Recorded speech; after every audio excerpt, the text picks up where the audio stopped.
I don't know about you guys, but this feeling that I have after this game today, it's getting real old. And I say it's getting real old because it feels real familiar.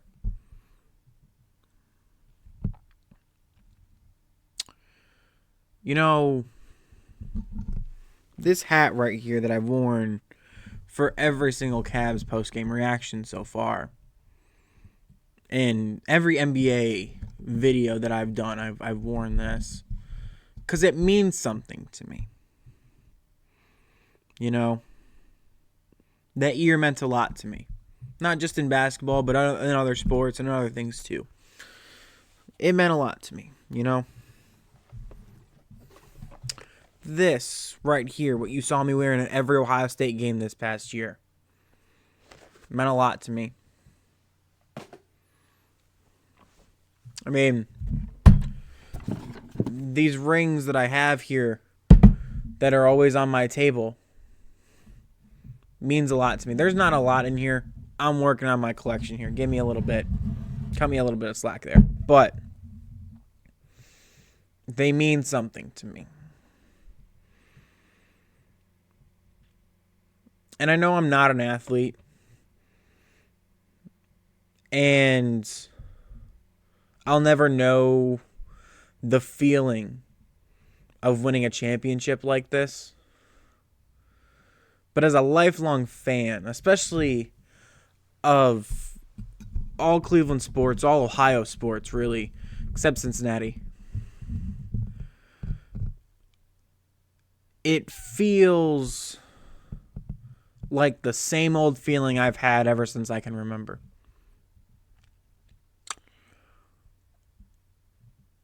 And I'll even, mark this down to a little bit more recently. It feels real similar to game 2 against Indiana when Halliburton hit like the game-winning shot in Cleveland.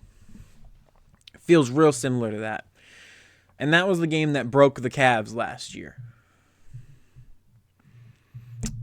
And this game could very well be that game. Like we are looking at elimination right now, dead in the face. After all season, all off season last year, all regular season, and now all postseason. We've said for this season to be a success, we need to make at least the Eastern Conference Finals. At the very least, at the most, of course, win the title. But also not feel like it's just a consolation prize that we made it to the Eastern Conference Finals. I think every Cavs fan wants to put up a fight and go down swinging if we make the Eastern Conference Finals this year. No Cavs fan wants to get swept or gentlemen swept out of the Eastern Conference Finals and to look like that we basically didn't belong. And right now it's even hard for me to think that we're even going to get to that point where I'm sitting here in a few weeks saying how we haven't even put up a fight in the Eastern Conference Finals. It's hard for me to even get there right now. As sad as that sounds for a team that had championship aspirations at the beginning of this year. And especially after the trade deadline this past year. And I know this series is only tied 2-2. But it sure feels like we're down 3-0, 3-1 in this series, doesn't it? I said this in both of my reaction videos to Game 1 and Game 2. I didn't do one for Game 3. I was watching the draft. But I said the worst case scenario here was Toronto to get both games here on the road, technically at home for them, but on the road for us. And them to have all the momentum coming back to Cleveland and the Cavs feeling real scared. Because right now Toronto has nothing to lose. They achieved their season goal. They got back to the playoffs for the first time in a couple years. The Cavs have been here before. Cavs have been in this exact situation with the Orlando Magic. Guess how that year worked out? We ended up getting absolutely dominated by Boston in the next round.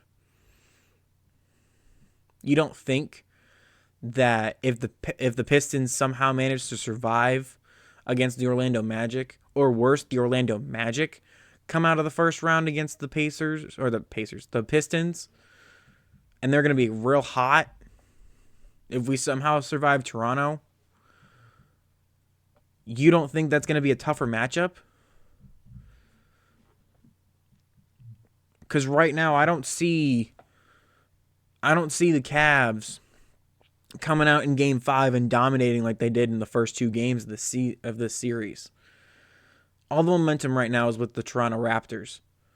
If the Cavs are going to get back in the series, Toronto's going to let them back in this series. Because right now I feel like the Cavs are just in that shell-shocked state that we were in almost a year ago now, where Halliburton hit that game-winning shot. I feel like we're just right back there.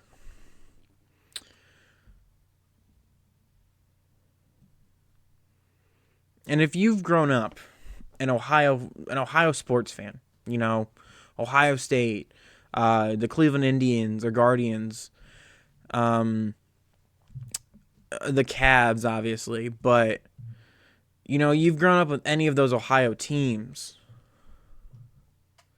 you know what this feeling is, you know?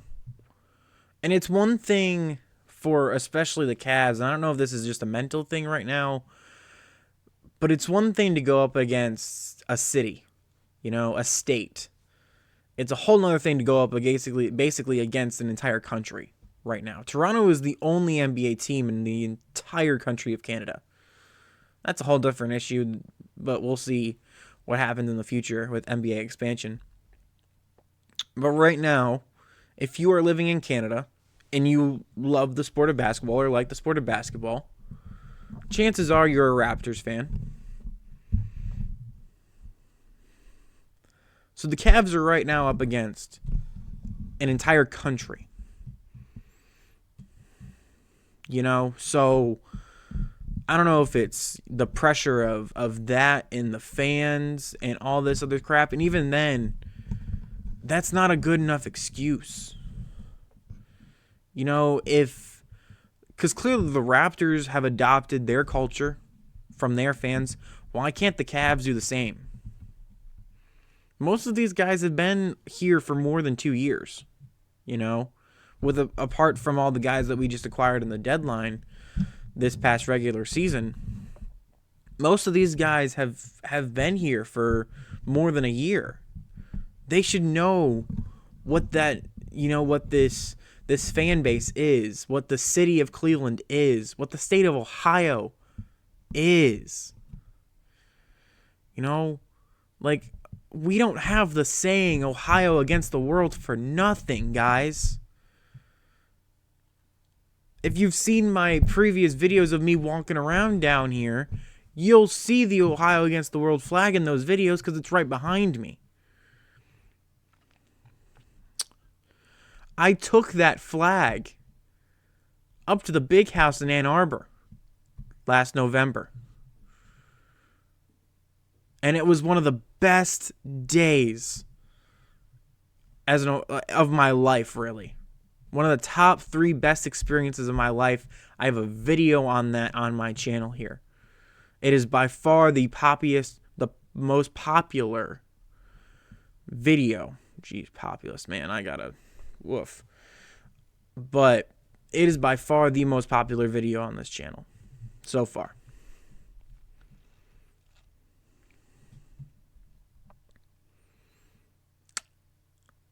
And I just don't feel that from this team right now.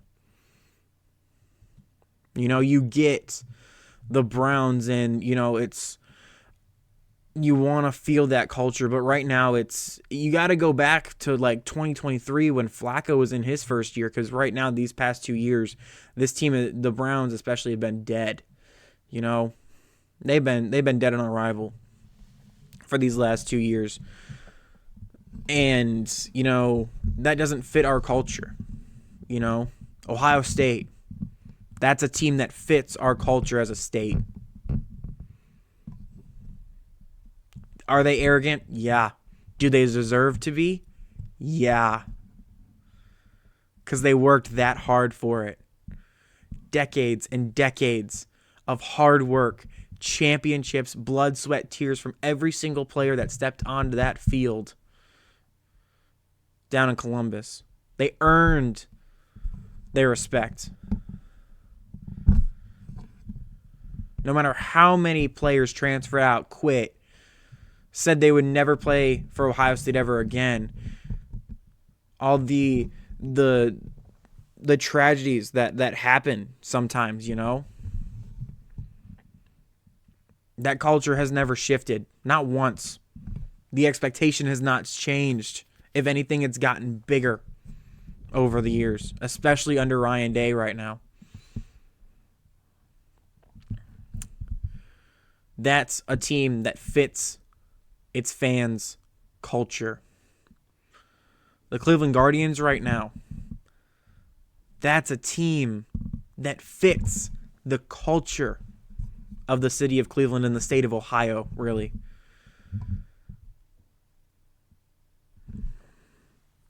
Players that embrace this city get rewarded for it. Players that just say that they play in Cleveland, it's not a fit here.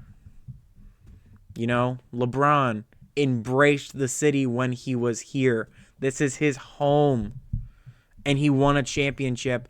And regardless of how you feel about LeBron, you will always respect LeBron James. You always cheer LeBron James when he comes home and there's that tribute video. And if you're one of the lucky people to go see him live and play, you're going to be on your feet. You're going to be clapping because it's LeBron James and he's the person that took the forefront of the blame when the Cavs failed when he was here.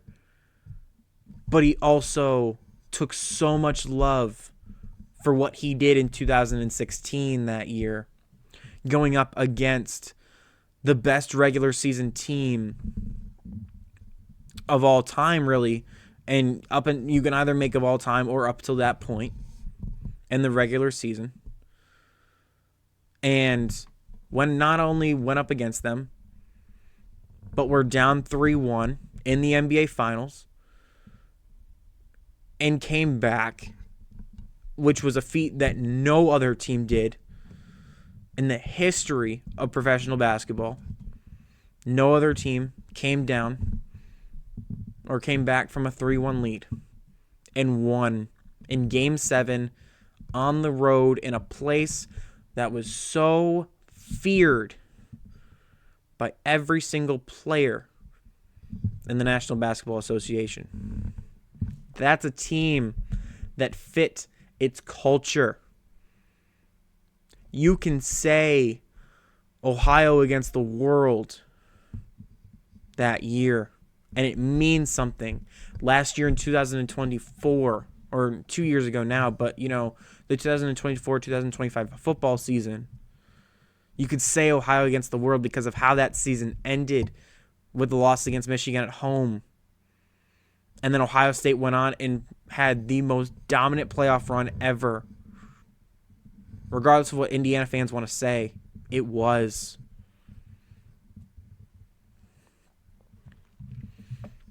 That's a team that fits its culture. Right now, the Cavs look soft. And I've been in my videos that I've, you know, talked about the Cavs on here. I've said they're not soft, they're just undersized. Right now, they're playing a team who they are bigger than in the Toronto Raptors, and they are getting out-physicaled and outplayed and out-rebounded. And a night where, honestly, the Cavs probably should have blown this Toronto Raptors team out of the water. If they have a regular shooting night, they blow this team out of the water because Toronto was that off. But yet again, we're going back to Cleveland with a 2-2 series tie and the Toronto Raptors with all the momentum. We traded away Darius Garland because he was not reliable in these types of moments. Who was the guy besides Donovan Mitchell who had an off night tonight? Who is that guy that's going to step up and say, nah, I got it. We're not losing this game. Because right now all I see is guys who are looking around at each other saying, are you going to do it? Because I'm not going to do it.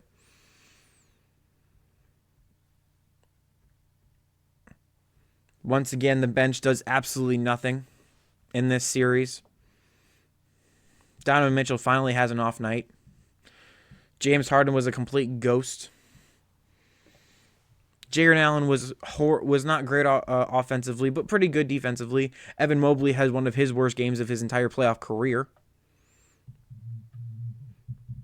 And Dean Wade was 7 points in 28 minutes. So Dean Wade. He was Dean Wade. You know, you're not going to fall back on Dean Wade if you need a playoff win, you know?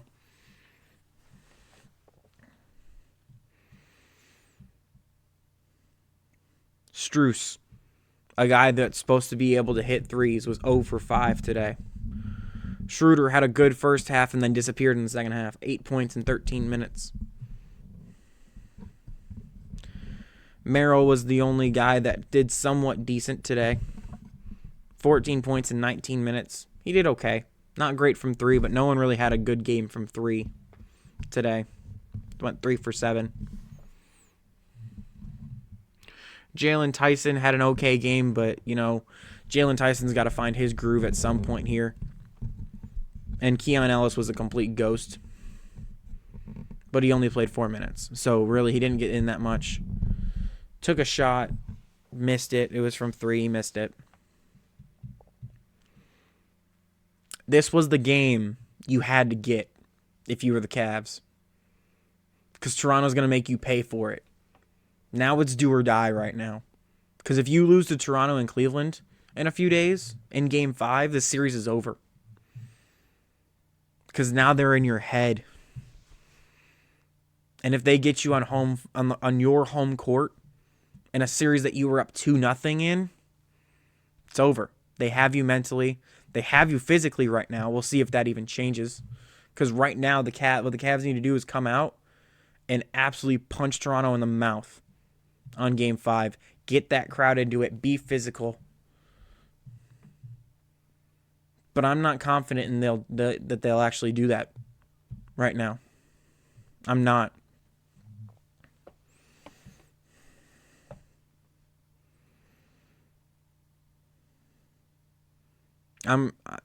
I'll ride till the end with this team and these players.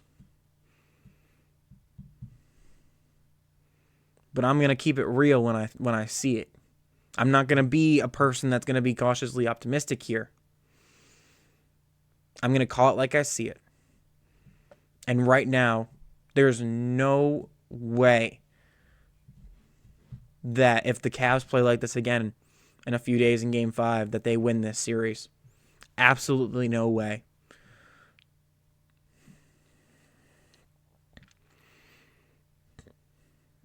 Toronto, this is a guarantee that you're going back to Canada. It's all about the context. Are you going back there to fight for your season? Or are you going back there to finish theirs? This Game 5 might even be the game or the series decider here. And if it is, does any Cavs fan really feel confident right now? If you're a Toronto fan, you probably feel so confident going into this game. But if you're Cleveland, I don't know how you can.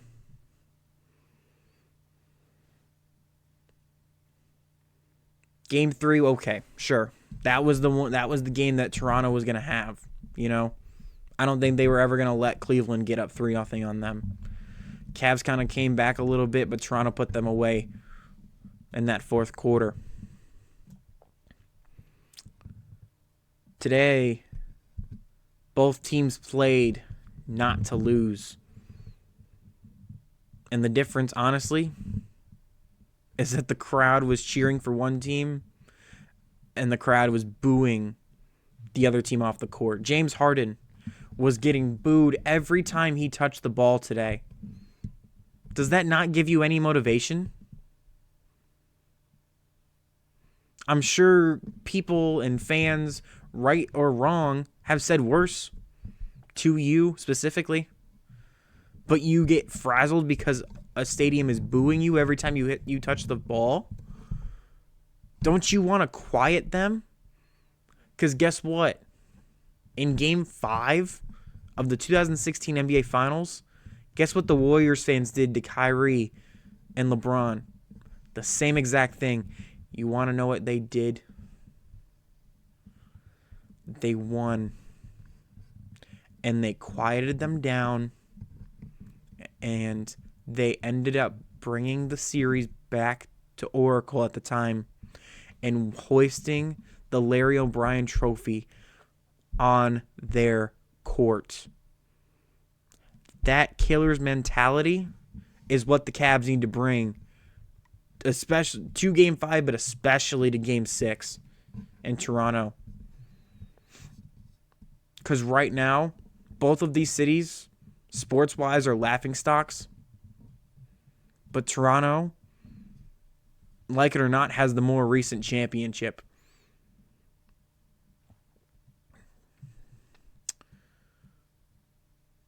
One city is the laughingstock in football. One city is a laughingstock in hockey. And both cities have recent basketball championships. One city has it more recently. And it's the Toronto Raptors. They should feel so confident going into this game, regardless if it's in Cleveland. Toronto won the regular season series. They know what it takes to win in that building. The Cavs don't know what it takes to win across the border because they haven't done it yet. This was their opportunity to take a stranglehold on that series. And yet again, it feels like the lights are just too bright. No matter who is coaching, no matter who is playing, it just feels like every other team is so much more ready than us. This is Toronto. This season is a success for Toronto, regardless who wins this series. They've made it to their playoffs. That was their goal. The Cavs' goal is to win the NBA Finals. Are you gonna let this team bounce you out of the first round? Were you already looking ahead to Detroit or Orlando? Because honestly, I kind of was. Because I thought that they would at least take one of these games with how good they looked in Game 1 and Game 2.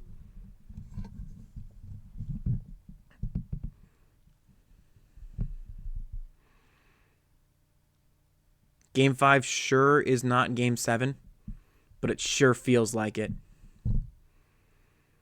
And I know that if the Cavs go down in Game 5, I don't see them bringing it back in Game 7.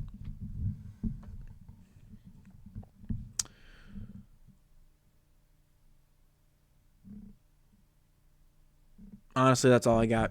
I'll see you when I see you.